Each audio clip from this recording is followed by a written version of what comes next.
The Navigation Acts are one cause of the Revolution. They required all trade between colonies and Britain carried on either colonial or English vessels. Britain was trying to use the colonies to make money, helping with their debt and affect the Dutch company, a huge competitor at the time. The salutary neglect was an unofficial British policy in the colonies and greatly affected Massachusetts in the 18th century. Goods were not allowed to be transported to anywhere but England. Colonists enjoyed the tax rule under the salutary neglect and did not want Britain to rule them strictly. The French gave their land to the British, but still some people wouldn't give up their land. The Proclamation of 1763, which was issued to keep pace between the colonies and the Indians, was formed so that colonies would not cross the Appalachian Mountains, and it was also meant to show British power in the Americas. However, this did not completely work because Americans were already heading westward, leaving the Proclamation of 1763 to be disregarded.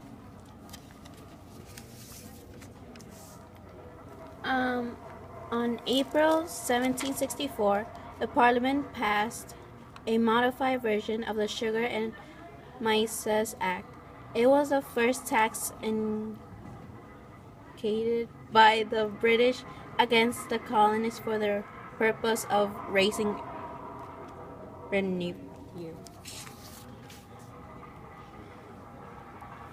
The Sons of Liberty was a group of political descendants that formed the North America British colonies during the early days of American Revolution in Boston Massacre.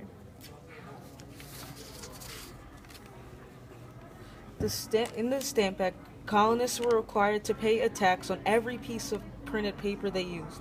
It was passed by the British Parliament on March 22, 1765, and it was the first internal tax imposed directly on American colonists.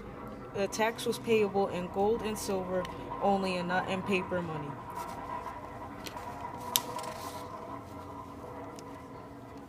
The Quarantine Act is an act that allowed British soldiers to be housed and accommodated with food and drink.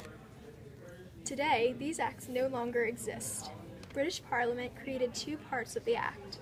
The first was passed in 1765 and the second in 1774. Colonists greatly disliked this law. A side note is that references were made to it in the American Constitution and Declaration of Independence.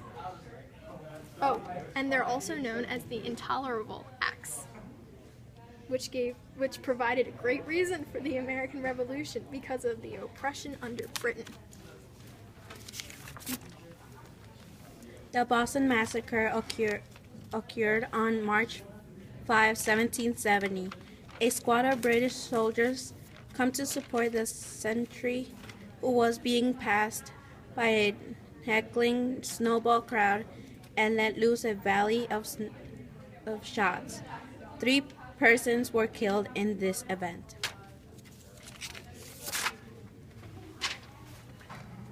The HMS Gaspee was a British ship sent into the Narragansett Bay that went around implementing the laws/rules in the Navigation Acts.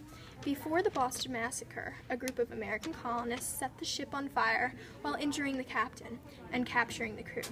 Tensions among the British and America rose. British wanted to repeal parts of the Townshend Act and stop colonists' boycott of the British stuff to reduce tension. Colonists wanted to get mainly all the acts imposed by the British repealed through protest, specifically the Townshend Act and the Stamp Act.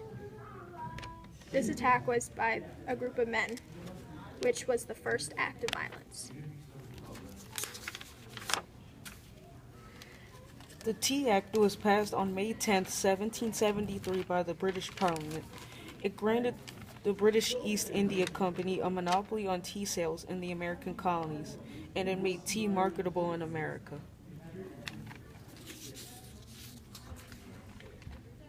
The Boston Tea Party took place on December 16, 1773.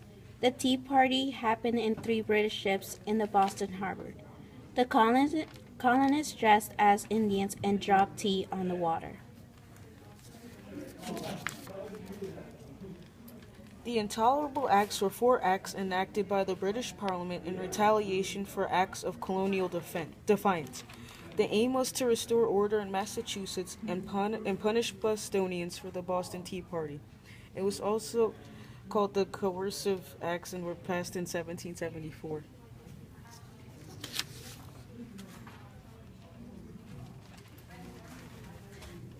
12 of the 13 delegates met at the First Continental Congress in Philadelphia. Georgia did not attend. They met because of the Coercive Acts, which were a series of measures imposed by the British government on the colonies about Texas because of the Boston Massacre. They discussed options to repeal the taxes for the colonies, but the first attempt made no impact.